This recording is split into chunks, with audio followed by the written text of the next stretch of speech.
All right, now look at it like this. Yeah. Think about all the people who left Chicago. Yeah. And all the people who keeps coming back. And even though they already made it, then sometimes they get to still leave. But some either get arrested in the city, die in the city, or get too tied up in so much city that wherever they go, they get bumped. Yeah. Sosa's the only one who left the city and never looked back. Despite with that one time he did come back. Now look, let me tell you something. Go ahead. What age did Sosa start making it out, like getting towards this shit? 16. So he was young already, so he still had a chance to pick his lane. You see what I'm saying? Yeah. Like be grown as hell. I ain't gonna lie. Once you pick, you ain't gonna lie. It's never too late to pick your lane. But he always had his own lane. That's why, you know what I'm saying. He's still like that right now. He got his own lane. He ain't none of no dig right. No. He gonna always do it. Sosa. That's why everybody for Sosa. Like even when he's into it, you never see him picking no side. I'm not. You know what I'm saying? Right. That's real. Oh, Jesus Christ. That's why your head gotta be. When you got the right mentality, you're gonna be another Sosa. See what I'm saying? You're gonna be or even better. You know what I'm saying? Yeah, and that's what I hope you be, because the way you've been talking, we chasing that. We chasing it all the way past everybody. I ain't gonna lie. I'm going trying to go past Sosa. I'm trying to go past what's his name? Bill Gates. I'm trying to chase him. I'm trying to go past everybody, bro. Hey, you got they printing this shit, bro. This money get printed every day. Hey, you got some high targets you trying to hit. So, hey, if you limit yourself to low shit, you gonna get low shit on God. So I could be like everybody else would be like, all right, cool. I want to be like Dirk or Youngboy or one of them. And then what? What's after that? Once you get to that level, then what? You limit yourself. Now, say you get that. Say I want to be like Dirk or Youngboy. And then some shit happen. You could be like them in one day. The next day after that, what are you doing? Then what? See what I'm saying? So you just got to chase the top of this shit, like the stars or some shit. I ain't limiting myself to none of that. I ain't chasing none of that. I'm going past them. Hey, they say shoot for the stars. Frisco say I'm shooting for the sun. Oh God, I'm shooting for that's the biggest star. I'm shooting for the sun, bro. I'm going for the sun. That's why I be saying I don't got no role model. I ain't gonna say I got no role model because you know you niggas, but that I ain't gonna lie. I don't look up to people or nothing. I look up to, I say discipline. I don't know how to put this, but I look up to my homies. Like, I done seen, like, get out this shit or that. That was on the same predicament I was in, and they done skyrocketed, you know what I'm saying? So I'd be like, damn, hold them, like, did this shit for real. I don't even know no dick ride shit. I'd be, I bet. I really respect folks. I look up to folks. He just did it. He went from the same situation I was in, and he got off his ass and gonna make it happen. All right, bet. Then without saying you looked up to him, you would say you was influenced by him based off the shit you seen. For sure. All right. I was influenced by. For sure. I ain't gonna really say too much because then niggas gonna be thinking I'm but it's a lot of niggas like I done seen blew up. It's even new upcoming rappers that started rapping before me. I was in a PlayStation party with niggas like, you know what I'm saying? I done sat on the game with niggas. We was all just chilling in that bitch, just having chilling on. You know, and then out the blue, a couple years later, phone them at the top. I'm all right, cool. I fuck with that. I'm influenced by that. You see what I'm saying? You gotta move like that.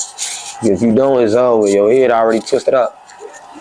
You know, we never really heard anything about Chicago rappers getting up with each other, getting gameplays and shit, you know? Cause this bitch too divided, bro. Anything like that, they gonna feel like you picked a side. That's how fucked up they is mentality wise. They don't even know my boy out here just trying to get money. See what I'm saying? They just be like, all right, cool. You on this, blah, blah, blah, blah. Oh, they locked in. Spanking when you catch it. That's how niggas be.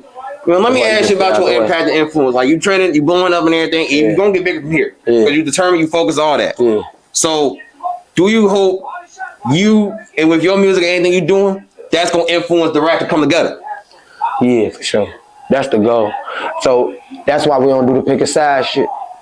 So we can be like, I want to get to a point where we make like, I don't know, I'm able to say some shit in there, get me like, it happens, you see what I'm saying? So if a nigga asks it, once you get your respect so high, niggas respect your word immediately. It's gonna get to that point too. So once you get to it, I ain't gonna say I can move the mirror in the whole rack together, but it's gonna be some changes for sure.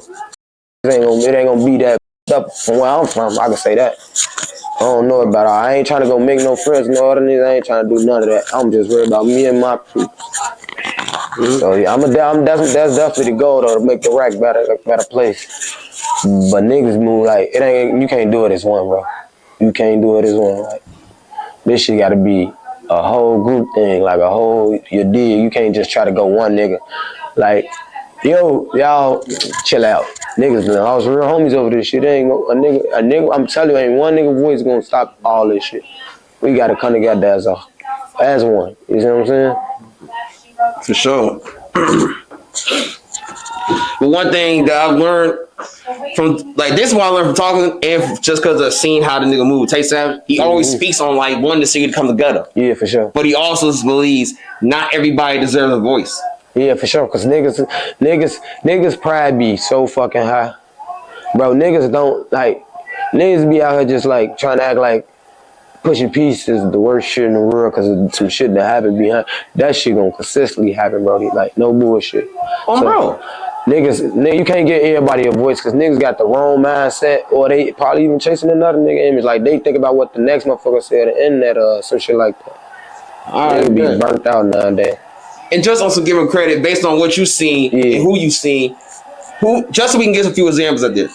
Who are some people that that may not have a platform or does, and you feel like they actually deserve that voice that they have because they doing good with it? It's this nigga. I swear to God, he shot my first video. Young Will, my boy. That man, get that man a voice, bro. That man is doing the right shit. Get. You saw what he did earlier today? Nah, I ain't see it. I probably got it. He dropped the vlog. It's out with shit, but. Two hoods went for 10 years of beefing and they finally squashed it and they went on his platform and explained why. Get him a voice, bro. He gonna do the right shit. He needs to be heard every day.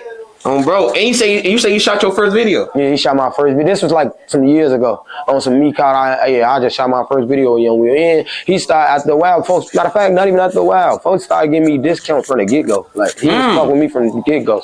So I was doubling back on him. It just so happened folks was in and out the city. So all right, cool. I wasn't even taking rapping serious around that time either. I had a homie named Damani. He told my little ass I started rapping so you could drop music.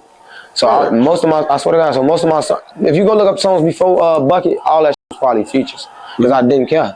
If you hear me on the song, it's because somebody paid for the studio session and they paid for the video. That's how something music was before Bucket. I was never dropping songs on my own. I ain't getting no everybody was telling me drop though, but I ain't gonna say I ain't getting no.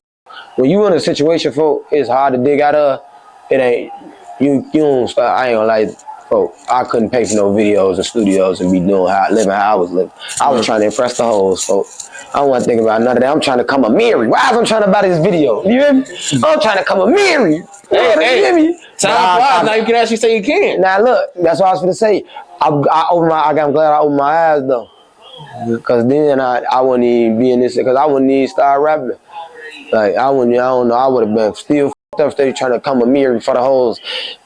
Amazon, I work hard as hell. I got right in Kahoot, let me apply for Amazon too. And after that, I just started locking in. Like you gotta lock in with yourself, you gonna realize a lot of. I ain't even gonna say I had a bad mindset, because I ain't had no bad mindset. I just thought it was gonna come to me. I always thought that when I was a shorty. I thought I was gonna walk and be rich. So I'm like, if it came, I thought everybody. I swear to God, I got a homie here, Slutty, on my grandma grave, Jay Slutty, folks. Jay Slutty, my boy. That man, I used to tell him every. Chicago Wave, what's your message to the youth? There's a million things I could say to him, but if there's one thing that they need to know that I feel like they should know, I'm here for them.